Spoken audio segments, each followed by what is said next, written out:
And just like that, the Warriors are back at 500 at 15-15, winning their second in a row, blowing out the Orlando Magic, outscoring them in the second half 62-40. Steph Curry, 18 of his 26 in the final two quarters, including 15 in the third quarter alone. And the Warriors will feel good heading into Christmas Day when they take on the Dallas Mavericks right here at Chase Center, as we welcome everybody to Toyota Warriors Postgame Live here at the Gatehouse at Thrive City, the Hall of Famer Chris Mullin, NBA champion Festus Ezeli.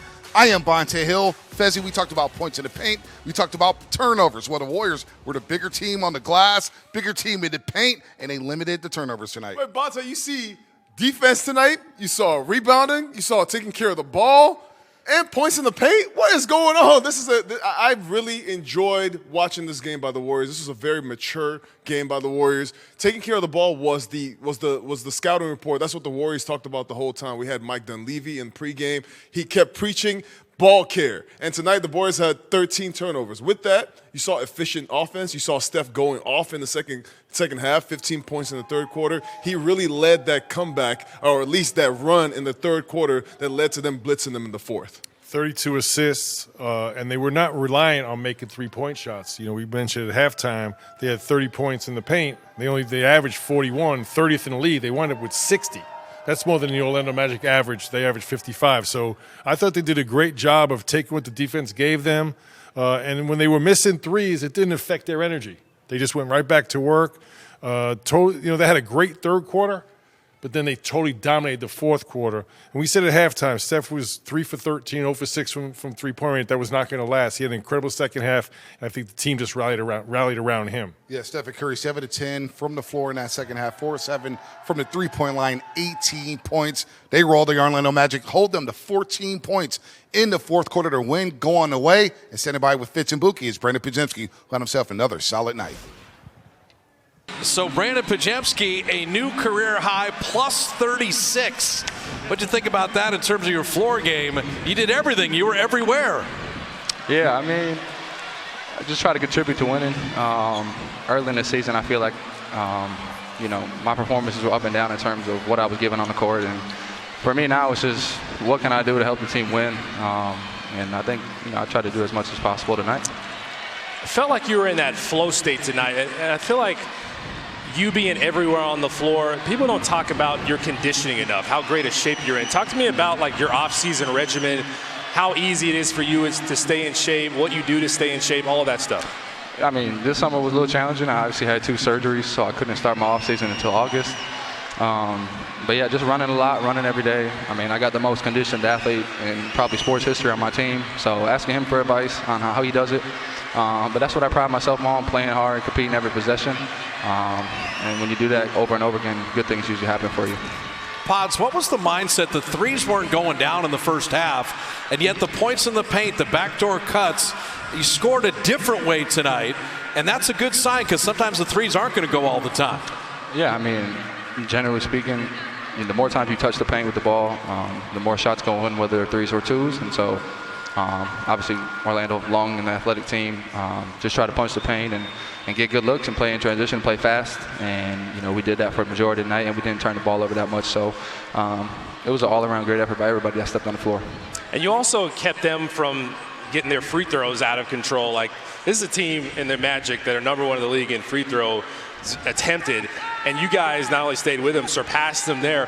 What's it like going up against a team that has these categories that just stick out, but then controlling them so easily the way you did, or I guess not so easily? It's probably tough on you. Yeah, big emphasis from last game. I think they had 64 points in the paint, maybe, or something like that. I had a lot of points in transition, a lot of points at the free throw line in Orlando. So just try to make it tough on them and finish at the basket and get it out the net and play fast on the other end. NBA players are going to make tough shots, so don't bail them out, but put them to the free throw line. We'll let you go with this. You ready for Christmas Day right here at Chase Center? Ready to get it done? Yes, sir. I'm ready. Let's get it. All right, Pods. Plus 36, Brandin Podziemski. Thanks for stopping. We appreciate it. Thanks, guys. You're the best. Brandin Podziemski, the best plus-minus of his very young career. He and Moody, fantastic. And Steph and Jimmy were Steph and Jimmy. Warriors come up with the win. They won back-to-back games. Bring on the Mavericks on Christmas Day. They take care of Orlando tonight, 120-97. 16 points for Pods, 5 assists, 4 rebounds, 6 of 10 from the floor, and he was very instrumental in that third quarter run for the Golden State Warriors when they blew this game wide open. A really good basketball game in the first half with the Warriors up 1. At one point in the third quarter, Orlando took a 72-66 lead. Steve Kerr called a timeout, made some substitutions, and then the Warriors were off and running. You see that alley-oop right there, Steph Curry to Gary Payton II. Steph with 15 in third quarter alone. And Jimmy Butler, he's been hitting the three ball this season, Fezzi. I mean, Jimmy, that was a great shot, big shot right there. Great play by Quinton Post, cutting to the basket. What a finish, big fella. 19-2 run that bled into the fourth quarter where the Warriors held the Magic to just 14 points. Moses Moody, 20 points in the starting role, 8 of 11 from the floor, 3 of 6 from the three-point line. Nice play right there. It's Quinton Post showing the soft touch, just 2 points shy of a double-double. And again, 0.5 basketball, Malik. Nice low and one right there from Pods. What was so impressive to me, Bounty and Festus, was the Warriors didn't shoot a good percentage from three, but they still got to the paint. Usually you got to shoot the three ball to open up the paint, but the Warriors, 32 assists, just 13 turnovers, and a plus 12 points off turnovers. Like Festus mentioned, we talked to Mike Dunleavy pregame. That's one. If he wanted one thing for Christmas, it was take better care of the basketball. Tonight they did that. Every possession from the start of the game, you could see an intentionality in taking care of the ball. I saw everybody they were making the home run plays, making sure you run the ball off the court, take care of the basketball. Starts with Brandin Podziemski, starts with Steph Curry, the ball handlers of the team. I thought they did a great job of making quick decisions. Pods, for example, he just got the ball and it was either shoot, drive, or pass. And I thought he was doing a great job getting in the teeth of the defense. He was finishing right there. You saw an end one by him, but he had 5 assists. Creating those kind of quick plays, that's the Warriors' style of offense, and that was what you saw tonight. And the Warriors beat the Magic at their game. You know, we talked pregame what a great team this Magic team was, points in the paint, averaging 55 per game. The Warriors get 62 points in the paint. We talked about what a great rebounding team they were. The Warriors were plus 15 on second chance points. So all the things that the Orlando Magic did well come into the game, the Warriors beat them at, and they kind of hung around the three-point line.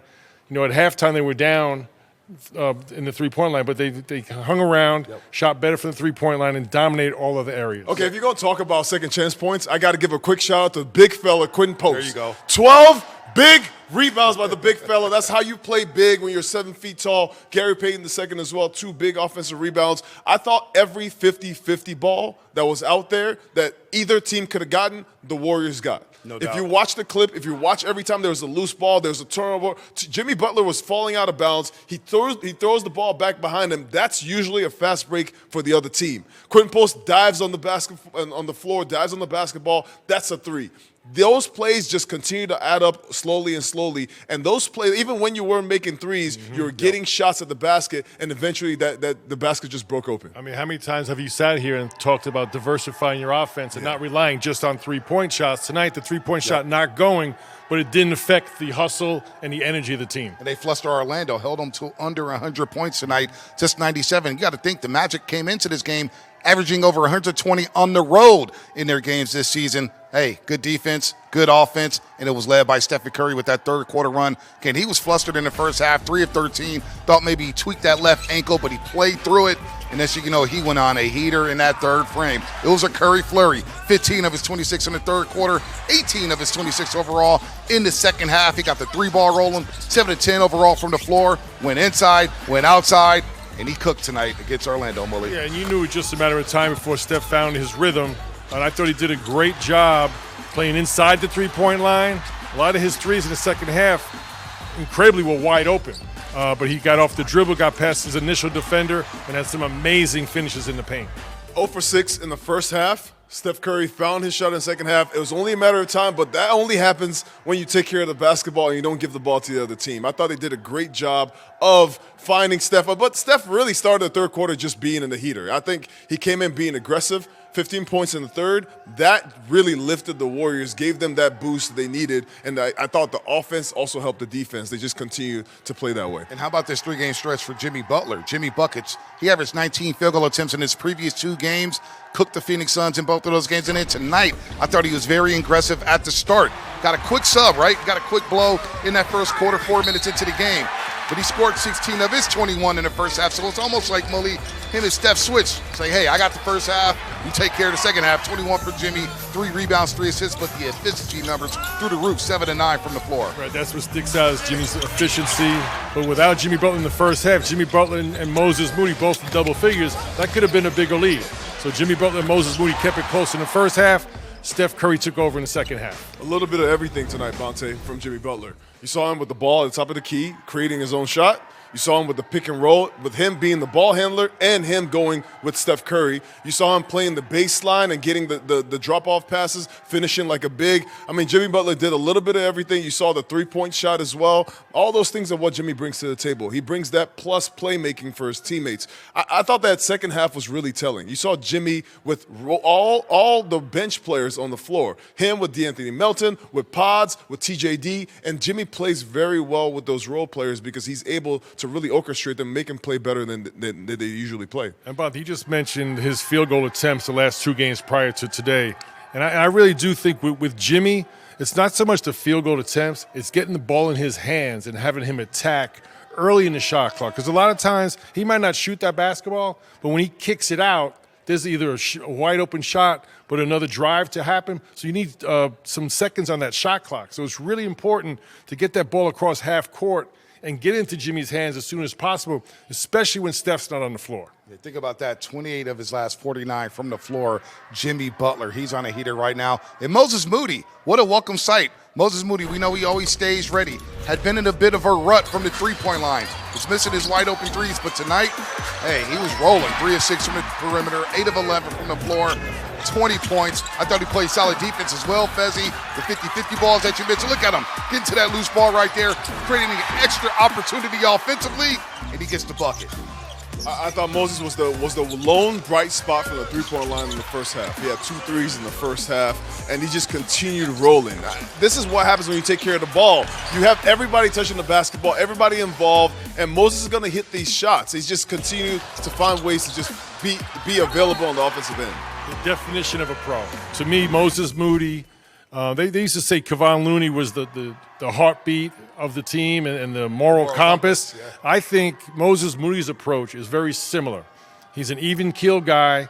You never hear him complain. He deserves more games like this. He's always doing the little things. It's nice to see him knock down shots. But I think his approach, his daily habits never waver, whether he plays good or bad. You can rely on him. I think there's more games coming like this for him. 8 of 11, and then he'll get ready to play Klay Thompson and the Dallas Mavericks. But QP, you love the big fella. Big 8 fella! points, 12 rebounds, and he stopped by with KB for a little one-on-one. Well, QP, you guys had a 1-point lead at halftime, but how did you crack this game open? Yeah, it was a very sloppy start of the second half, especially by myself, honestly. Started slow, but I thought we played a good first half. We played solid on offense. And then end of the third, start of the fourth, we really broke it open. Steph got going. We guarded well. Yeah, that was kind of the story of the game. Can you tell me about the role of communication in this game to stay connected? It's a lot. I mean, we're in the middle of the season and we're trying to figure it out, but I thought we did well. We played together on defense and on offense, and yeah, you saw that in the fourth. Yeah, 12 rebounds for you tonight. How important was it to battle on the glass? Yeah, they're a very big physical team, so for me and Trace to get in there and hit bodies, and we both did well on the boards. Thank you. Okay, thank you. Nice night from Quinton Post in the start, 25 minutes and 11 seconds. But we'll hear from the chef on the other side. I want to know how his left ankle feels. Well, I guess it feels great, Bully, because he was doing that in the second half. He had his little dance going on, too. Looks like you on the dance floor, John Bully. Travolta.